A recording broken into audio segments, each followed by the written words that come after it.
Okay, so we're gonna get to some brewing here. We're gonna do Irish Red Ale extract. It's from Northern Brewer. We'll open that up. We got the instructions in there.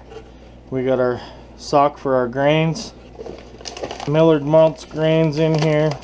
Doesn't really say too much about them, but we'll go ahead and get those in the hop sock or in the grain bag. And then it comes with 1 ounce of U.S. Goldings and 1 ounce of U.S. Willamette. And then of course you got your malt extract.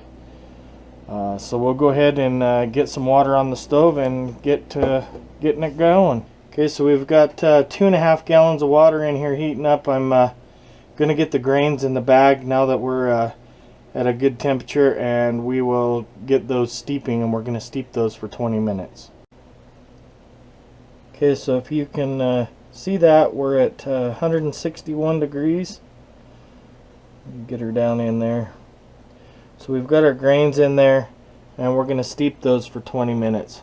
So we'll set a timer on the phone, and we'll be back in 20 minutes. Okay, so our 20 minutes is up. We're going to go ahead and pull the grain bag out here. It's going to be hot. We're going to put it into the strainer here and let it drain into the pot.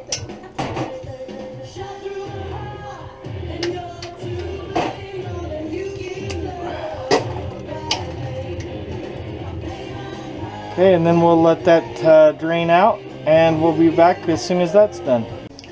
Okay, so now that the grains have all drained into there, I've moved the grains over to the sink, and we'll discard those. And now we're going to turn the temperature up, and we're going to bring this to a boil. Okay, and while we've got that, while we're waiting for that wort to boil, we are heating up our malt extract. We've got it in a sink of hot water just to help thin it out a little bit. So as soon as that comes up to a boil, it's getting close now, as you can see. Once it starts to boil, we'll add that malt extract in there. Okay, so in this one we're going to use the Nottingham ale yeast. That's what was recommended with the kit. So we've got about 4 ounces of water here, warm water, and we're going to rehydrate our yeast. So we'll just dump that in there, and we'll put a cover over it, and we'll let that rehydrate while we finish up the beer. As you can see, it's come up to a boil, so we're going to remove that from the heat, and we will get our malt out of the water. We'll get her opened up here. With the wort off of the burner, we will go ahead and add the malt extract in there. The reason why we do this is because the malt extract will burn if it's on the heat, so we want to make sure we get it stirred in there good. And we'll get as much out of this container as we can.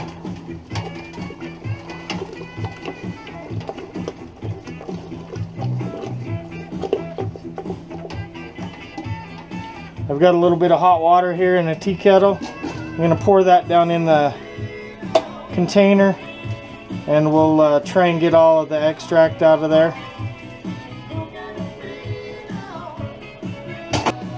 Put the lid on there, and we'll give it a little bit of a shake. Be careful because it's hot. And then we will dump that in there.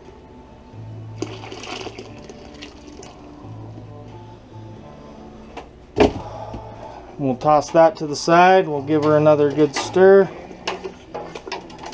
And then we're going to bring this to a boil once again.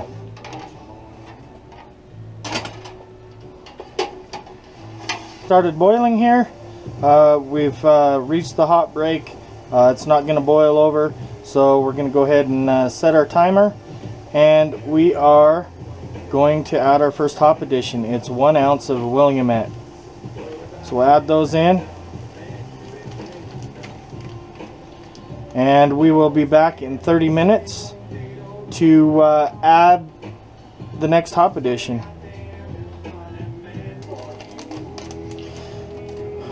Okay, so it's been 30 minutes. So at 30 minutes left in the boil, we're going to add 1 ounce of US Goldings. So we'll go ahead and add that.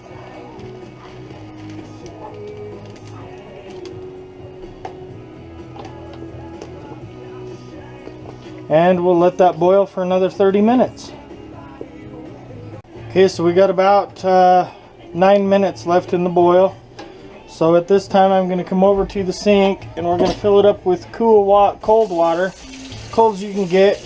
We'll do an ice bath. You can use a wort chiller if you have one. Unfortunately I don't have one, so we're just going to put it in an ice bath here as soon as the boil's finished to cool it down. Okay, as you can see, our timer is up. We'll shut that timer off. And once we shut off the wort, we will take it over and put it into the cool water. Start cooling off.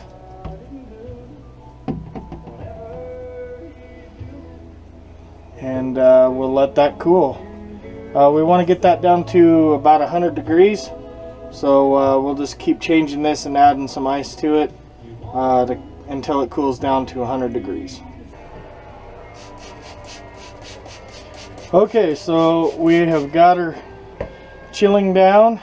It's been a while. So we'll go ahead and sanitize our thermometer and we'll stick it down in there and we'll get a temperature here.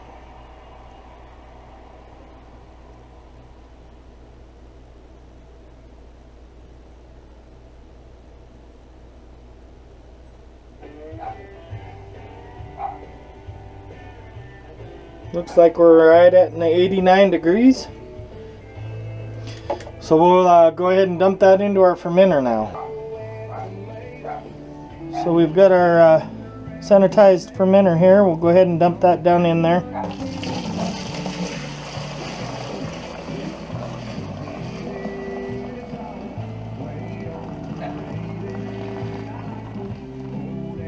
We make really nasty sludge at the bottom. We'll just leave that out of there. Okay, so if you can see that, the line is about here. So we're going to add water to get it up to 5 gallons. And we're at 90 degrees about. So we want to add cool water, and we'll keep checking our temperature because we want it to be right around 70 degrees so we can pitch our yeast. So we'll go ahead and do that. Popped it up to 5 gallons. We'll go ahead and take a temperature here. I've mixed it up a little bit with the drill here and the paint stir. Looks like we're right around 75, which is alright to pitch our yeast. We want to be between 70 and 80, so if you can see that, we're right about 75 degrees. So now we want to aerate the wort. We want to mix some air into it, so we're going to give it a good stir. We're going to get a lot of air in there.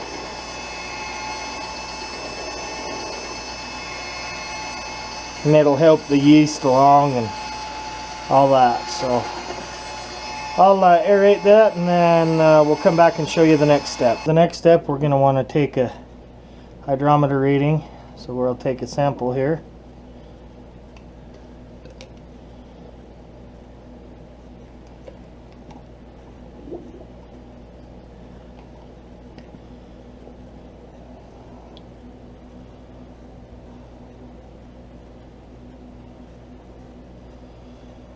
Okay, so it looks like we're at about 1042, which is just over 5% alcohol.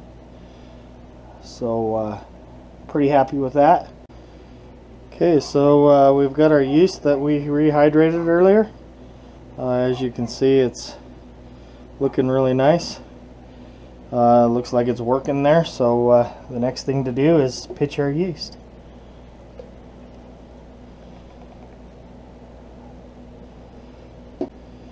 Okay, now we'll just put our lid on.